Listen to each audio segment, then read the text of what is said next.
we are required, in my own interpretation, for which you can still guide me, Mr. Speaker, that we are supposed to do all within our means to safeguard the Constitution of Uganda and to make sure that this country is governed democratically and in accordance to the laws of the country. Wano mbaka wakira municipality Ibrahim Ssemujjunganda wasinzidde n'ajjukiza bamu ku baminisita abaali basibiddwako era n'asaba abako obutasirika kubanga nabenkya kiyinza okubatuukako. Here for a while, there was a time a colleague was arrested in total violation of the Constitution. The Speaker of Parliament then said, we will suspend the sitting of Parliament until that MP is released. I fear when you say that our power stops just by talking. And I also fear, Mr. Speaker, when you limit the judgment of the Supreme Court to the parties. This judgment is for the whole country. The trouble is that we may think this is limited to SJ and Ajobed Lutare and NUP supporters who are there. Ng'amyuka Speaker wa Parliament ya Uganda Thomas Tayebwa yakagulawo olutula lwa Parliament olwaleero abaka batandikiddewo okulaga obutali bumativu ku ngeri ensonga z'okuteeka ekiragiro kya kkooti ensukkulumu mu nkola ku misango egy'abasibe abadde bavunaanibwa mu kkooti y'amagye Makindye ezaateeseddwako olunaku olw'eggulo gye zikwatiddwamu. Omubaka wa Bukonzo West Atkins Katushabe yasoose okusituka n'ategeeza Tayebwa nga bwe kiswaza okulaba nga Parliament egenda maaso n'okutuula ng'ateebwa Ssemateeka atyoboolwa ng'ate Parliament yevunaanyizibwa ku mateeka agakolebwa. It's now about 2 months and literally I've never heard a second of sleep,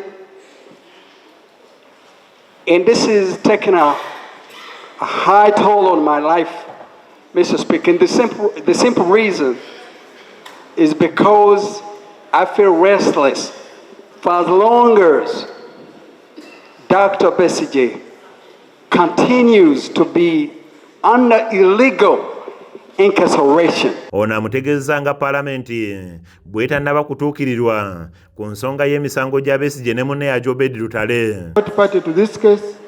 We were just interested as Ugandans. We tasked the Attorney General yesterday to come here and explain. Colleagues, there are things, I mean, that's where our powers here can stop. Kyokka Tayebwa atabukidde ababaka abo ategeezezza nti bonga Parliament tebalina kye basobola kukola kuyamba basibe okuggyako okwogera obwogezi. I really feel for you, my honorable colleague. But the problem is, where do we stop as Parliament? Parliament cannot implement court orders. Parliament, when your people ask you what you've done, you tell them you've spoken.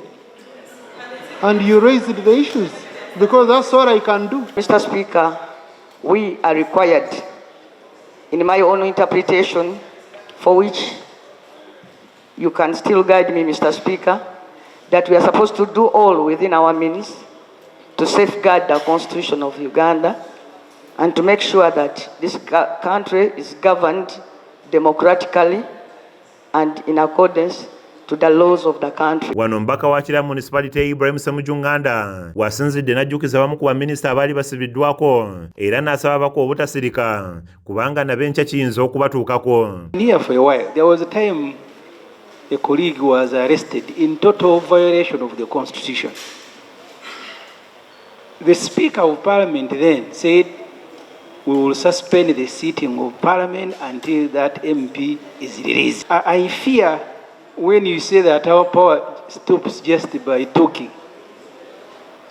And I also fear, Mr. Speaker, when you limit the judgment of the Supreme Court to the parties.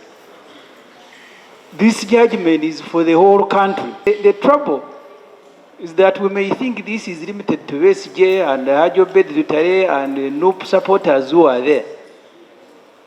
There will be time when they will be coming for you. Abaka basabye amyuka Ssaabawuliriza wa gavumenti Jackson Kafuzi okutegeeza eggwanga ku kye batuuseeko ku nsala ya kkooti ensukkulumu kuba ennaku zigenderedde. Mu kwanukula kwe Kafuzi ategeezezza nti ekiragiro ky'okukyusa fayiro z'abasibe bonna okutwalibwa mu kkooti ez'enjawulo kirina kuyita mu mitendera egiwerako bw'atyo n'asaba Paalamenti okubawaayo obudde obumala. Understand the anxiety and the need to know what is going on. following the decision of the Supreme Court. But I want you to understand that there are procedures, there are processes to be followed.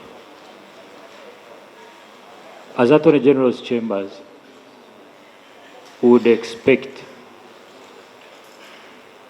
that if the court martial is to hand over the files, because remember the Supreme Court says the trials should cease and be transferred. Speaker Tayebwa ategeezezza ababaka nga bwe yamaze dda okuyita minisita wa ssemateeka Norbert Mao olunaku olw'enkya okubaako byalungamya eri eggwanga ku nsalawo ya kkooti ensukkulumu nawo we batuuse. Frank Kiddu yakusakidde emboozi eno ku lwa KSTV Agaleero.